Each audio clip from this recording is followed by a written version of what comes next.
ভাবুন তো, বিশ্বকাপের মাঠে দর্শকদের হাতে পিস্তল। আবার এটাও ভাবুন যে বিশ্বকাপের ট্রফি চুরি হয়ে গেছে।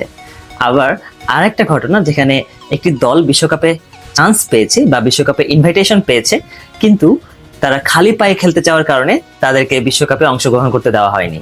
সো চলুন দেখে আসি কিছু গুরুত্বপূর্ণ এবং বেশ ইন্টারেস্টিং কিছু ফ্যাক্টস যেগুলো আমাদের ফুটবলের ইতিহাসকে সমৃদ্ধ করে রেখেছে।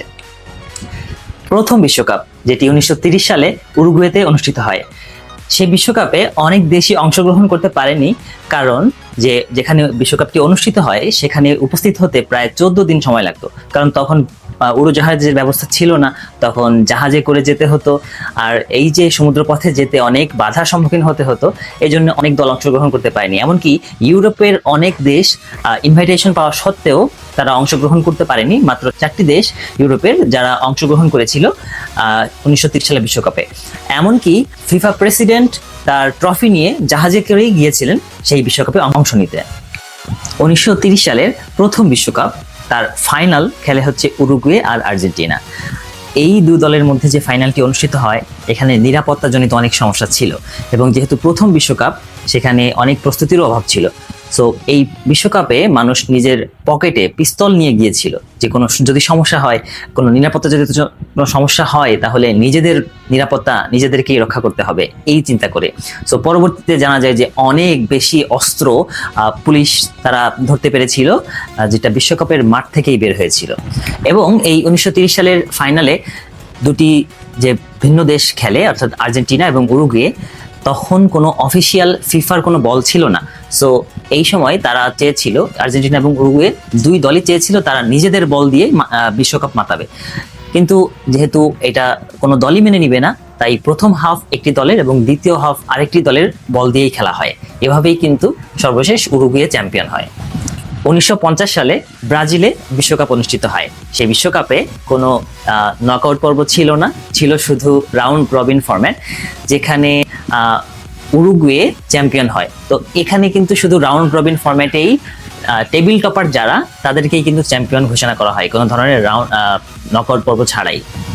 এই 1950-এর বিশ্বকাপে আমাদের একটা কথিত একটা টেইল আছে যে ভারত বিশ্বকাপে আমন্ত্রণ পায়, যদিও তখন কোয়ালিফাইং যে সিস্টেমটা সেটি ছিল না।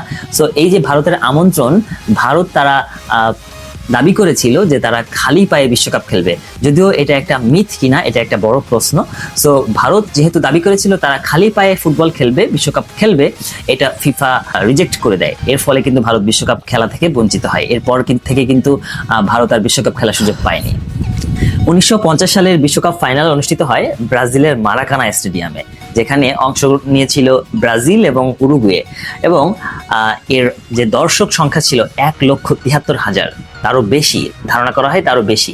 বর্তমানে আধুনিক সময়ে কিন্তু এটি প্রায় অসম্ভব। আমরা চিন্তা করতে পারি যে সেই সময়ে ফুটবলের জনপ্রিয়তা কোন লেভেলে ছিল। ফুটবলের জনপ্রিয়তা ছিল তুঙ্গে। বর্তমানে হয়তো আধুনিক নিরাপত্তাজনিত কারণে দর্শকের সংখ্যা অনেক সীমিত থাকে, যদিও এই তেমন সীমিত নয়, এখনো কিন্তু দেখা যায় বিশ্বকাপের যে মাঠগুলোতে অনেক বেশি ক্যাপাসিটি থাকে, সেই ক্যাপাসিটি অনুযায়ী আমরা দেখি যে প্রায় 1 লক্ষ বা তার কাছাকাছি ক্যাপাসিটি থাকে, এবং দর্শক কিন্তু ফুল হয়ে যায় সেই স্টেডিয়ামগুলোতে। এক বিশ্বকাপে 13 গোল, এটা কি ভাবা যায়? এটা তো একটা অবিশ্বাস্য রেকর্ড। হ্যাঁ, এই রেকর্ডটি করেছিলেন জাস্ট ফন্টেইন। 1958 সালের বিশ্বকাপে তিনি এই অধরা রেকর্ডটি করেছিলেন। আমরা সবাই জুলে রিমে ট্রফিটার কথা শুনেছি। এই জুলে রিমে ট্রফিটা হারিয়ে গিয়েছিল, এটাও হয়তো অনেকে শুনেছি। 1966 সালে যখন ইংল্যান্ড বিশ্বকাপ জিতে, তখন তারা প্রদর্শনীর সময় এটি হারিয়ে ফেলে, যদিও পরবর্তীতে পিকলস নামে একটি কুকুর সেই বিশ্বকাপ ট্রফি খুঁজে পেতে সহায়তা করে। এবং এরপর 1983 সালে ব্রাজিলের কাছ থেকে কিন্তু এই জুলে রিমে ট্রফিটি হারিয়ে যায়, এবং ধারণা করা হয় যে এরপর থেকে আর পাওয়া যায়নি। ধারণা করা হয় যে এটি তখন গলিয়ে ফেলা হয় কোনোভাবে, যার কারণে এই ট্রফিটা আর পরবর্তীতে পাওয়া যায়নি।